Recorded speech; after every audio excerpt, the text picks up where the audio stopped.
I get it, you're looking at a portable generator, and the thought of spending a few $100s makes you pause. You've probably heard stories of power outages that leave people scrambling for a way to keep the fridge running or the lights on, and you're wondering if this thing will actually deliver when you need it most. I was in the same spot last winter when a sudden storm knocked out the whole block, and I started digging through specs, forums, and a ton of buyer chatter to figure out which model would be a safe bet without blowing my budget. Link is in the description if you want to check the product details on Amazon. First off, the Generac GP7500E is a dual-fuel unit, meaning you can run it on gasoline or propane. That flexibility is the biggest selling point for people who live in areas where one fuel type might be scarce during an emergency. If you've ever tried to keep a gasoline can in a hot garage, you know the smell and the worry of a leak. Propane, on the other hand, stores in a sealed tank and doesn't degrade over time, which makes it a nice backup if you're stuck in a long outage and can't get to a gas station. The generator also comes with COsense technology, a sensor that monitors carbon monoxide levels and automatically shuts the unit down if it detects unsafe conditions. In real life, that's the kind of safety net you want when you're using the machine indoors or in a tightly sealed space. Now, who does this actually make sense for? If you're a homeowner who wants a reliable source of power for essential appliances, think refrigerator, sump pump, a few lights, and maybe a small home office setup, this generator hits the sweet spot.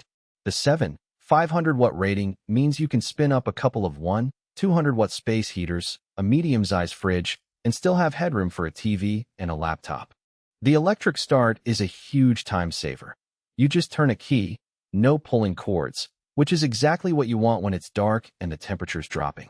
For anyone who camps or RVs, the dual fuel feature also means you can refuel from the propane tank you already carry for your stove, cutting down on the number of fuel containers you need to lug around. On the flip side, if you're only looking for a tiny trickle of power like just charging phones or running a single TV, this machine is overkill.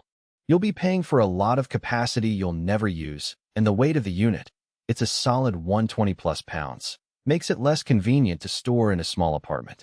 The same goes for people who live in areas with consistent power and rarely see outages. The peace of mind might not justify the price tag compared to a smaller, cheaper inverter generator. Let's talk about runtime, because that's where the extended runtime claim actually matters. Generac lists about 10 hours at half load on a full tank of gasoline, and roughly the same on a 20-pound propane cylinder.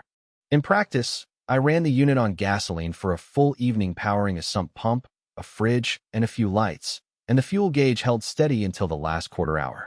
When I swapped to propane for a weekend camping trip, the tank lasted me close to the advertised time, and I didn't have to worry about fuel evaporating or going stale after months of storage. The convenience of flipping a switch to change fuels saved me a trip to the gas station when the propane tank got low. Maintenance is another area where this model tries to be user-friendly. The oil check port and dipstick are easy to access, and the engine uses a low-maintenance air filter that you can clean with a simple brush. I found that the maintenance schedule is pretty straightforward. Change the oil every 50 hours or at the start of each season, and replace the spark plug annually. For someone who isn't mechanically inclined, that's reassuring because you won't need a professional every few months.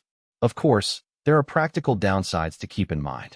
The electric start requires a fully charged battery, and the battery is integrated into the unit. If the battery dies, you have to rely on the manual recoil starter, which can be a bit of a workout for some users, especially if you're trying to start the generator in cold weather.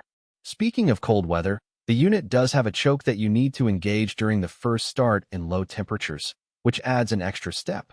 Also, the noise level is respectable for a 500-watt generator, but it's still audible at a distance of about 25 feet.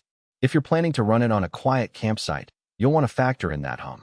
Another hidden trade-off is the size of the fuel tanks. The gasoline tank holds roughly 6.6 gallons, which is decent, but means you'll need to keep a spare can on hand if you expect to run it for a full day at higher loads.